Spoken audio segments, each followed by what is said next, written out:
চলো আজকে আবার বেরিয়ে পড়লাম আমরা মাথা ভাঙা যাওয়ার উদ্দেশ্যে। তো সোনামাকে নিয়ে যাচ্ছি আমরা ডাক্তার দেখানোর জন্য। আসলে ওকে 7 দিন আগে ডাক্তার দেখানো হয়েছিল, ডাক্তারবাবু 7 দিন পরে আবার নিয়ে যেতে বলেছিল। কারণ ওর কানে একটু সমস্যা দেখা দিয়েছে, আর সেই সমস্যাটা সেদিনকে ডাক্তারবাবু দেখতে পারেনি, কারণ ওর কানে ভীষণই ব্যথা ছিল, ও একদমই হাত দিতে দিচ্ছিল না।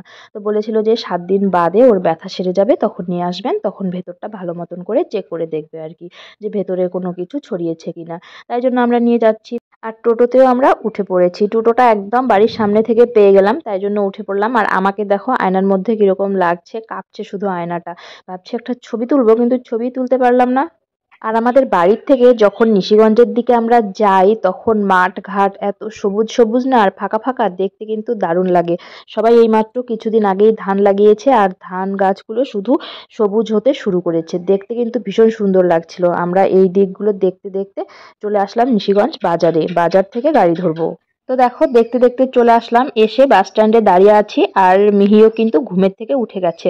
ও ঘুমিয়ে পড়েছিল, আমার বোনের কোলে বেশ সুন্দর ঘুমাচ্ছিল, কিন্তু যেই না কোলটা বদল করলাম অমনি উঠে গেছে। উঠে তো এখন চারদিকে দেখছে, ভাবছে আরে আমি ঘুমালাম বাড়িতে, চলে আসলাম বাজারে, একই ব্যাপার, শুধু অবাক হয়ে চারদিকটা দেখছে। তো ওকে ঘুমের মধ্যে রেডি করিয়ে নিয়ে আসা হয়েছিল, ঘুমিয়ে পড়েছিল। আর দেখো আমরা বাসও পেয়ে গেলাম, বাসের মধ্যে উঠে পড়েছি, বাসটা একটু ফাঁকাই ছিল, বেশ সুন্দর আমরা সিট পেয়েছি, সিটের মধ্যে বসে আছি।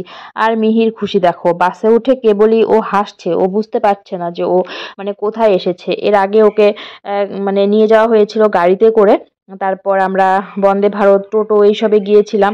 বাসে মনে হয় একদিন ওকে তুলেছি, বাট ও তখন এতটা এনজয় করতে পারেনি, কারণ ও তখন খুবই ছোট ছিল, একদমই ছোট ছিল। সেই জন্য ও বুঝতে পারেনি ও কিসের মধ্যে উঠেছে। আজকে বাসে উঠে ও ভীষণ খুশি। খুশি হলেও বাসের মধ্যে বেশিক্ষণ থাকতে পারলাম না, মানে স্ট্যান্ডে অবধি যাইনি আমরা।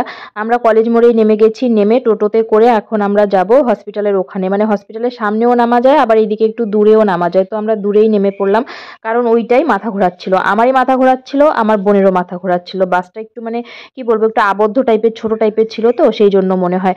তো যাই হোক, চলে এসেছি, টোটোতেও উঠে পড়েছি, এখন আমরা যাচ্ছি হসপিটালের দিকে। আর এটা কলেজ মোড় থেকে হচ্ছে হসপিটালে যাওয়ার সময় রাস্তার দুই ধারে এরকম দোকান অনেক আছে ছোট মোটো, মানে এখনো মেইন যে টাউনটা সেটা শুরু হয়নি, তার আগেই আর কি আমরা নেমে পড়েছি, মানে বাজারঘাট আর কি। এমনিতে তো টাউন শুরু হয়েই গেছে অনেকক্ষণ আগেই। তো এখানে এসেছি, মিহি দেখো কান্নাকাটি করছিল, একটা বাচ্চা আর কি খাচ্ছিল কুরকুরে, তো সেটা দেখেই ও কান্নাকাটি করছিল, ও সেটা খাবে। তো ওটা তো ওর খাওয়া যাবে না, সেই জন্য ওর মুখে একটু একটু করে বিস্কুট ভেঙে ভেঙে দিচ্ছি, সেটাই ও খাচ্ছে, আর খুশি হয়ে গেল খেয়ে দিয়ে। খুশি তো হয়ে গেল, তারপরে দেখো এখানে একটা বাচ্চা এসেছে। এই দেখো এই বাচ্চাটা, একে দেখে এ এত খুশি হয়ে গেছে, ওকে ধরবে, ওর কোলে উঠবে, একদম হাসতে হাসতে গড়াগড়ি খাচ্ছে।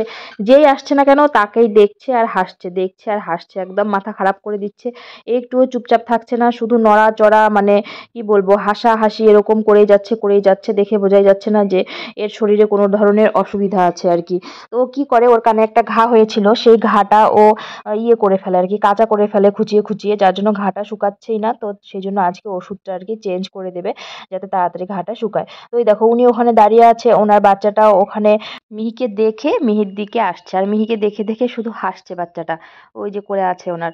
তো দেখো আমাদের সময় হয়ে গেল, আমরা ঢুকে পড়লাম এখন। এই বাচ্চাটা ভীষণই অসুস্থ, একদম নিউমোনিয়া হয়ে গেছে।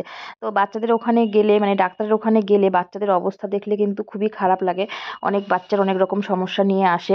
তো দেখো আমাদের ডাক্তার দেখানো হয়ে গেল, ডাক্তারবাবু একটাই ওষুধ লিখেছে। তো চলো আজকের মতন আসছি, দেখা হবে তোমাদের সঙ্গে খুব শীঘ্রই। আজকে আসছি, টাটা।